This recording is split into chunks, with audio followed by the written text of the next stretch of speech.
County. This is Brett Sanders, Anderson County Vice Chairman for District 4. Going over recapping the Anderson County Council meeting for May the 4th, 2021. At the beginning of the meeting, we had a resolution and proclamation to recognize Crescent High School as the 2A state wrestling champs. So I think we've got a lot of schools in Anderson County that's won multiple titles and multiple things, so bringing awareness to the county all across the state, which is always a good thing. The first thing on the agenda tonight was the renaming of the Shackelberg Bridge. I know the people in my district are highly anticipating the opening of that bridge. And tonight we just voted to allow our administrator to run the bases on naming the bridge for a family that's been in that area for over 150 years, and people have reached out to me. I'd like to thank my administrator. I kind of TO'd it or turned it over to him, and he's handling all the base running and dotting the I's and crossing the T's. So I appreciate Mr. Burns, our county administrator, for assisting me on that. As far as third readings today, we had 2021-18, which was the fee in lieu agreement between Anderson County and South City Holdings, LLC, which was previously Project B4, and that was the $11.89 million investment to do 250,000 square foot warehouse industrial space. That's in District 4. The current taxes out there are $78 a year, and anticipating or projecting 2022 taxes to be $34,000 per year. So that's good. Other third reading was 2021-14 was a fee in lieu agreement between Anderson County and Anderson Solar Farm LLC. This was a previously known as Project Tarpon, and we'd actually already voted on this project. It's up, going. It's in District 4. It was a $12.7 million solar farm that has been sold, and we just voted to allow the name change, so to speak, from the purchaser, from the seller to the purchaser, and everything will stay the same. Taxes on that property were, prior to the farm being built, was $668 per year, and it's bringing in an average tax of $29,000 per year now. Ordinance third reading, I'm going to combine these. It was to clean up some committees that no longer meet or haven't met in years. It was, the first one was the Purchasing Review Committee. As I said last time, the administrator can appoint someone as the, or a purchasing director, can appoint a chairperson, one or more members to resolve grievances. They have 10 days to review. The panel has 30 days following that meeting to communicate their decision. If they can't reach a decision, it may be brought before or appealed to County Council to make the final decision. The Construction Board of Appeals was another one that hasn't met in over 12 years. It is needed. It's composed of individuals now. It's designed to be composed of individuals with construction experience, technical experience, code experience, and we actually amended it before the third reading. You have to be a licensee or a license holder in those areas to serve on that committee. The administrator will appoint 5 members, and the majority vote will decide the outcome. We also voted to dissolve our EMS committee. It's a committee, the way our EMS is structured, that we no longer need. We have the Public Safety Committee, which everything's addressed through there now. We had an ordinance to approve a ground lease between Anderson County and Tri-County Technical College Research Foundation, and that's going to be leased at market rate, and it's at the old TTI building, 1428 Pyramid Dairy Road. It's an asphalt research plant. They're learning or researching ways to substitute use asphalt for hard plastics, pallets, shipping containers, and the space they're leasing is 5,516 feet at market rate, and it will be paid for through grants from SCDOT and DHEC. There was also an ordinance to approve a governmental lease between Tri-County Technical College and the Enterprise campus at 1428 Pyramid Dairy Road, the old TTI, Ryobi Singer for the old folks like me. And they were going to be leasing to enhance economic development, and that's what they'll be working on and studying. Right now at TTI, we have over 535,000 square feet on 125.5 acres. Second readings, we had an ordinance to do a fee in lieu agreement between Project Green Light and Anderson County.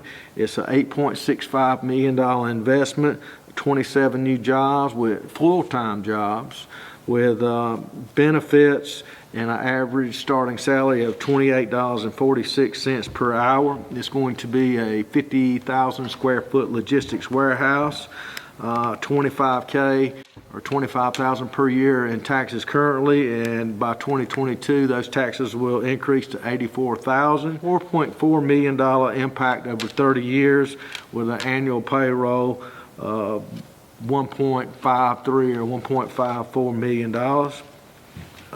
Another second reading that we had today was an ordinance for fee in lieu agreement called Project Mullet, which at this time we're not able to divulge the name because of the deal may have not been completely finalized or everything signed. It's a $68 million solar project on 665 acres. The current taxes out there right now is $2,600 a year. 2021 estimated tax revenue will be $265,000 with a $10.7 million 40-year impact for Anderson County. First readings tonight, we had an ordinance to adopt our budget in first reading, title only. Also the chairman of the Finance Committee. We have been working on the budget for weeks now. When the budget first came to us, we were looking at close to a 2.9 mil tax increase. We've been working hard. Right now, I'm proud to say that the budget is balanced, no tax increase without cuts to services provided to our constituents and the community.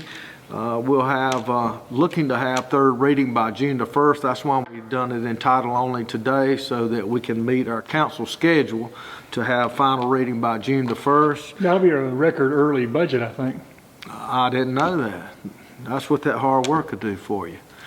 We're also going to have some more, we're going to have more Finance Committee meetings. They're open to the public. I know a few of my comrades, our fellow council members that's on the committee with me have a few questions and concerns that we're just ironing out the final details now, but I am proud to say that it is balanced at the present time and there will be no tax increase. Also, first reading, we had an ordinance to amend Section 38-353 Code of Ordinances to add a new section regarding private roads.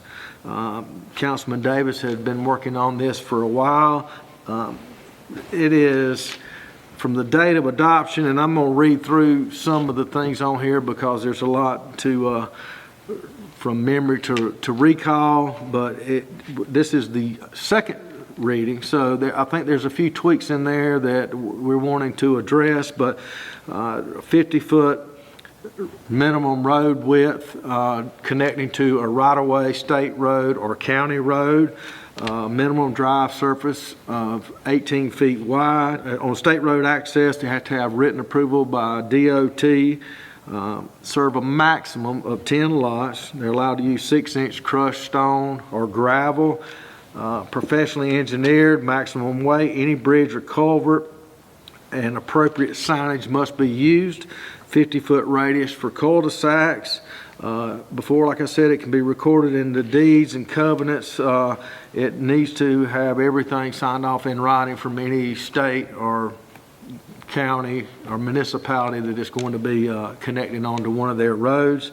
It has to be named to meet E911 specs and standards, meet stormwater requirements, and all proper signage must be used with a speed limit, I think, from 10 to 25 miles per hour. And like I said, everything that of those things listed must be approved before any preliminary plat will be issued. We also had some bid approvals, PAWS, which is an exciting thing, the dog park. We had Sterling Structural Design LLC. Their bid was $372,576 to finish out the dog park. The dog park was built on donations. We appreciate all the people that's donated, the companies, the foundations that's reached out to Anderson County. And I'm glad to see that it's moving forward. Our county employees have worked on it, our Roads and Bridges Department, and helped save a substantial amount of money. Now that they're, with all the rain and the storms and things and the construction going on, they're backed up. We're rolling back into getting some potholes and paving done. So they're moving away, and this company is going to go out and finish out all the construction and finalize the fine details of it. We also voted today for a new airport engineering firm that's required by FAA. I think the committee that headed that up, along with our new airport manager, which he's not new anymore, Mr. Brett Garrison, chose Holt Consulting Company. I'm glad to see that they chose them. Holt has been in business for many years, and their primary or their only purpose is to consult airports. They do not do outside projects or construction and development on other things. Their focus is only airports. So that's going to be good. We're getting ready to have some plans done and turned in to redo our taxiways at the airport, and this firm actually goes out and seeks grants to make that possible for the county. And as you know, we got the new terminal out there, the new manager. Things are looking great. It's the first thing that these big companies, as they fly in their corporate jets to look at Anderson, our airport, makes a positive statement and impact now, and I think it was sorely needed, and I'm glad to see that we're on the right track there.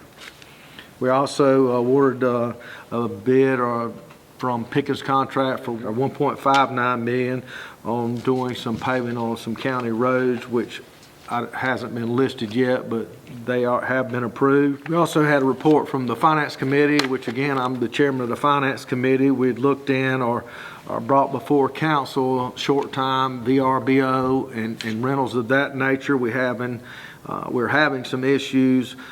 They're paying the state accommodations fee, but not the county. I don't think anyone's out trying to get anything over on the county, but just based on our Parks, Recreation, and Tourism Department, it was the equivalent of 8 hotels not paying that tax or that fee, which I'm strongly against taxes and fees, but those monies are actually spent wisely. It goes in, it is spent on capital projects to promote, increase tourism and tourist services for the county, and by that accommodations fee, it allows us to advertise and have more things available to bring more people in to create more things. So I think that's going to be a win-win for Anderson County, and we voted to allow that to be put out on a request for a proposal from different companies to see about looking into those things and possibly managing that for the county.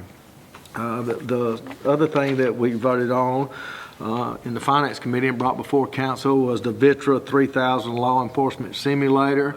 This is a simulator that will allow our Sheriff's Department, the municipalities can use it as well, but it is a real life, the weapons, the recoil, different scenarios, de-escalation, dealing with people with mental illness, a lot of things that we're seeing going on right now in the nation, that they're going to purchase this, and it's going to allow them to train. When an officer leaves, they come in, they go back 3 years later for reoccurring training. This is a tool that will allow them to train regularly.